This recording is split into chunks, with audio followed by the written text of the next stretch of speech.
هغه دا دی چې د تور سپي او د تور پشو په شکل کې دا شیطانان خپل دا جنات چې د خپل شکل او صورت جوړي د تور سپي او د تور پشو او دیم صورت د جناتو چې د هغه د چنجو کېړو مکړو په شکل کې وي او دریم صورت د جناتو چې د هغه د هوا په شکل کې وي. اعوذ بالله من الشیطان الرجیم بسم الله الرحمن الرحیم وكذلك جعلنا لكل نبي عدوا شياطين الإنس والجن يوحي بعضهم إلى بعض زخرف القول غرورا ولو شاء ربك ما فعلوه فذرهم وهم يفتروا ما يفترون ولتصغى إليه أفئدة الذين لا يؤمنون بالآخرة وليرضوه وليقترفوا ما هم مقترفون. صدق الله العظيم.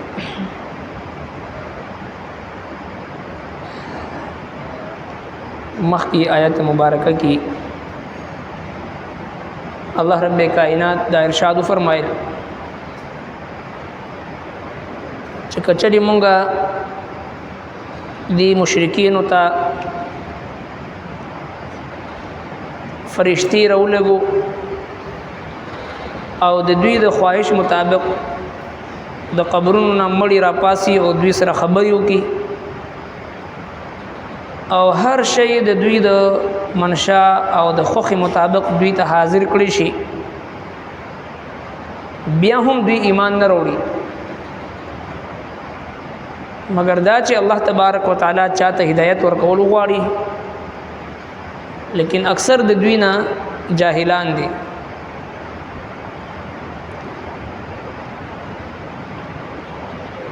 لہذا چې کله دوی د جناب رسول الله صلی الله علیه وسلم هغه بشمار معجزات چې د دوی د سترګو په وړاندې موجود وو دوی د هغې نه انکار وکړو او روزمره په بنیاد باندې نوي نوي اعتراضات او تنقیدونه او سازشونه مکر و فریب او د حق نه انکار کول د حق په لاره کې رکاوټونه اچول د حق خلاف سازشونه کول دا چې کله وکړو نو فطري طور باندې رسول الله صلی الله علیه وسلم ته خفګان او دلی غم او دک به په دې باندې رسیدو. نو په دې آیتونو مبارکو کې الله تبارک وتعالى خپل محبوب پیغمبر ته خپل حبیب کریم صلی الله علیه وسلم ته تسلی ورکړي چې زما محبوب پیغمبر دا کم کفار چې ستا خلاف لګیا دي سازشونه کوي او ستا د مخنیوي د پاره او تا د ناکام کولو د پاره کوششونه کوي د یوازې ستا مسله نه ده بلکې تا نه مخکې چې څومره پیغمبران تیر شوي دي د هر پیغمبر په دور کې د انسانانو نه هم او د شیاطینو نه هم د هغوی د مخنیوي د پاره د هغوی د حق خلاف او د هغوی د مشن د ناکام کولو د پاره د شیطانان انسانانو په شکل کې هم او د جناتو په شکل کې هم شیطانان با موجود وو او هغوی به د یو بل مرسته او مرګرتیا به یو بل سره کول او داسې ډول کړی شوي جوړ کړی شوي خبرې او سازشونه چې بظاهر باندې ډېر ښکلي او ښایسته ښکاري دي خو په حقیقت کې د حق په لاره کې د رکاوټ دپاره به یې هغوی جوړو او ورسره دا هم فرمایي که چېرې ستا رب غوښتو که نه نو دوی به دا نه کولو، بلکې د رب العالمین منشا او خوښه دا ده چې همیشه د حق او د باطل مقابله وشي، او همیشه د خیر سره شر هم موجود وي، او همیشه د حق سره باطل هم په مقابله کې وي. دا د الله تبارک وتعالى د طرفنا ازمیخ دی، ازمایش دی چې څوک د حق مرګرتیا کوي او څوک د باطل مرګرتیا کوي، او څوک د خیر حمایت کوي او څوک د شر حمایت کوي. نو فرمای وکذالک او دغسی جعلنا غرزول د مونږه لكل نبی د هر پیغمبر لرا عدوا دښمنان، شیاطین الانس شیطانان د انسانانو، والجن او د پیریانو نه، یوحي وسوسه اچوي دوی بعضهم الى بعض، بعض د دوی نه بعض ته د دروغو، زخرف القول ډولې کړې شوی خبرې، زخرف القول ډولې کړې شوی خسته کړې شوی خبرې، غرور د پاره د دوکه ور کولو، ولو شاء ربک او که غختلی رب استا ایمان د دوی، ما فعلوه نو نه به کړی دوی دا کار، فذرهم نو پریک د دوی لرا، وما یفترون د هغه چې دوی دروغ جوړوي، ولتصغى الیه او دې د پاره چې دوی مایل شي، افئده الذین زلد کسانو چې لا یؤمنون بالآخرة چې ایمان لري په آخرت باندې، وليرضوا او دې د پاره چې خوښ کړی دوی دا دروغ، وليقترفوا او چې کوي دوی هغه څه ما هم مقترفون چې کوي دوی همیشه. وکذالک جعلنا لكل نبي عدوا دغه سیمونګه ګرځولې د هر پیغمبر د پاره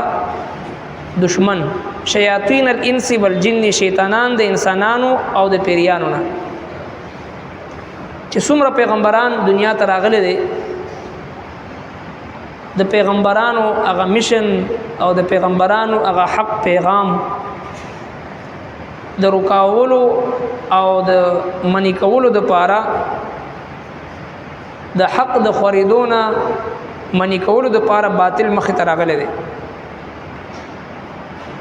دا د الله تبارک وتعالى د طرفنا د پیغمبر هم ازمایش وي، او دغه سي د عام خلقو هم یو امتحان وي چې آیا دوی د حق مرګرتیا کوي که دوی د باطل مرګرتیا کوي.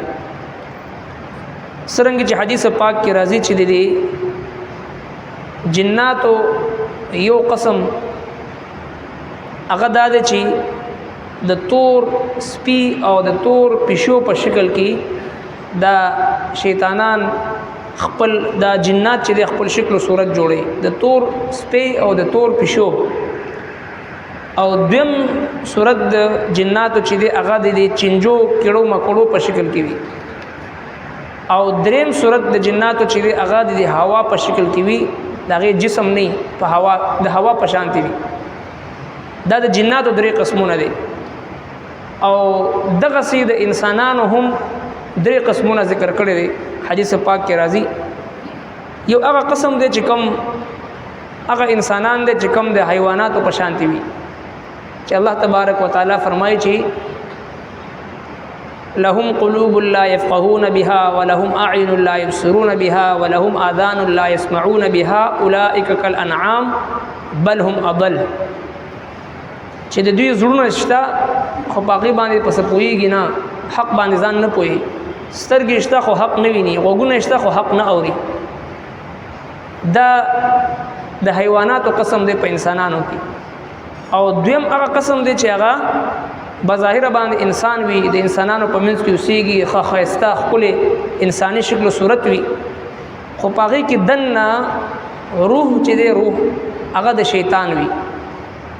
څرنګه چې قرآن کریم کې هم موږ ته دا ترغیب او تعلیم ملو دی چې الله تبارک وتعالى د کوم سيزونو نه د پناه غوښتلو حکم دی پاغي کې من الجنه والناس الذي يوسوس في صدور الناس، هغه چې کوم وسوسه اچي د خلکو په زړونو کې، من الجنه والناس د جناتو نه او د انسانانو نه. نو انسانانو نه چې کوم د خلکو په زړونو کې وسوسه اچي هغه دی چې بظاهر باندې هغه انسان وي، خپل انسان وي، خو د هغه روح چې دی هغه شیطانی روح وي او د انسان په جسم کې دننه شیطانی روح ورننوتی وي، د هغې نه د پناه غوښتلو حکم دی. او دریم قسم هغه د نیکو پاکو صالحو خلکو چې کوم د الله فرمانبردار وي، د الله اطاعت گزار خلک وي، نو دا درې قسمه د انسانانو حدیث پاک کې ذکر دی. څنګه چې جناتو درې قسمونه دي، یو د دې تور سپي او تور پشو په شکل کې حدیث پاک کې راځي. اکثر جنات چې دی دغه تور پشو تور سپي په شکل کې چې دی هغه متشکل کیږي. او دویم د کیړې مکوړې په شکل کې، د چنجو په شکل کې وي، او دریم چې دی هغه د هوا په شکل کې وي. دغسې د انسانانو هم درې قسمونه دي. یو هغه چې کوم زناور دی، الله رب کائنات فرمایي چې اولئک کالانعام بل هم اضل. انسانانو کې خلک چې کوم زړه د حق د پاره نه استعمالي، سترګې د حق کتو د پاره نه استعمالي، غوږونه د حق اورېدو د پاره نه استعمالي، اولئک کالانعام دا زناور دی. بظاهر باندې شکل د انسان دی خو دننه نه دی زناور دی. یو قسم دا دی. او دویم قسم چې هغه بظاهر انسان وي خو دننه پکې روح د شیطان وي، چې څرنګه موږ تاسو وینو معاشره د دینه ډکه ده، ظاهرا انسان وي خو داغه اعمال داغه زندگی هغه په مخ د ځمکه باندې یو بوج وي، هر طرف ته خباثت، گندگی، نافرمانی او دغسې بدعملي او ګناهونه، کفر او شرک او ګناه کبیره او ظلم، قتل و غارتگیری، ډاکې او دغسې په ځمکه باندې شر خورول. بظاهر باندې انسان وي، خپل انسان وي، خو دننه روح پکې هغه شیطانی وي. او دریم قسم هغه نیکانو صالحانو چې هغه ظاهرا هم انسان وي او دننه پکې روح چې دی هغه هم د نیکانو او د پاکانو روح پکې وي. نو دا درې قسمونه د انسانانو دي. نو د هر نبی دپاره الله تبارک وتعالی د ازمایش په طور باندې یو دشمن او مخالف او رکاوټ اچون کی او سازش کون کی هغه به ودرو، چې دی کې د پیغمبر هم امتحانو او ورسره د عام مسلمانانو او عام انسانانو امتحانو، چې آیا دوی د پیغمبر او د حق مرګرتیا کوي کنه دوی د باطل مرګرتیا کوي، دوی د خیر مرګرتیا کوي که دوی د شر مرګرتیا کوي. دا د الله تبارک وتعالی قانون دی چې په دنیا کې شرک او توحید، کفر او اسلام، ظلم او عدل، علم او جهالت، خیر او شر، دا ټول الله تبارک وتعالی یو ځای چلی. رب کائنات چې وغواړي په یو لمحه کې د ټول کائنات نه دا شر او دا فتنه او فساد ختمولی شي، دا شرک او دا کفر او دا باطل دا ختمولی شي. خو نه، دا د خلکو زمونږ استادو او د ټولو انسانانو دا امتحان دی چې آیا دی په خپل ژوند کې په خپل وجود باندې څومره د خیر غلبه کوي او د شر نه ځان بچ کوي، او څومره د نیکۍ غلبه کوي او د ګناه نه ځان بچ کوي. دا امتحان دی، چونکه دنیا دارالامتحان دی، ازمایش دی. لہذا الله تبارک وتعالی دغسې د انبیاء کرامو هم امتحان کړی دی. د هر نبی مخې ته به یو شیطان د انسان په شکل کې او د جناتو په شکل کې به ولاړو، او ټولو پیغمبرانو د هغوی مقابله کړې ده، او ټولو اهل حقو دغه باطلو مقابله کړې ده. وکذلک جعلنا او دغسې ګرځولې ده مونږه لکل نبي د هر پیغمبر لره عدوا دښمنان، شیاطین الانس والجن، د شیطانان د انسانانو نه او د پیریانو نه، یوحي وسوسې اچولې بعضهم الى بعض د دوی بعضو ته د دروغو، زخرف القول ډولې کړې شوي خبرې، ښایسته کړې شوي خبرې، غرورا د دوکې ورکولو دپاره. ولو شاء ربک او که غوښتلي رب استا ایمان د دوی، ما فعلوه نو نه به کړي دي دا کار، فذرهم نو پرېږده دوی لره، وما یفترون او هغې چې دوی دروغ جوړوي، ولتصغى الیه او دې دپاره دوی دا دروغ جوړوي، ولتصغى الیه او دې دپاره چې مایل شي، افئدة الذین زړونه د هغه کسانو لا یؤمنون بالآخرة چې ایمان نه لري په آخرت باندې، وليرضوا او دې دپاره چې خوښ کړي دوی دا دروغ، وليقترفوا او چې دوی کوي هغه څه ما هم یقترفون چې دوی همیشه کوي.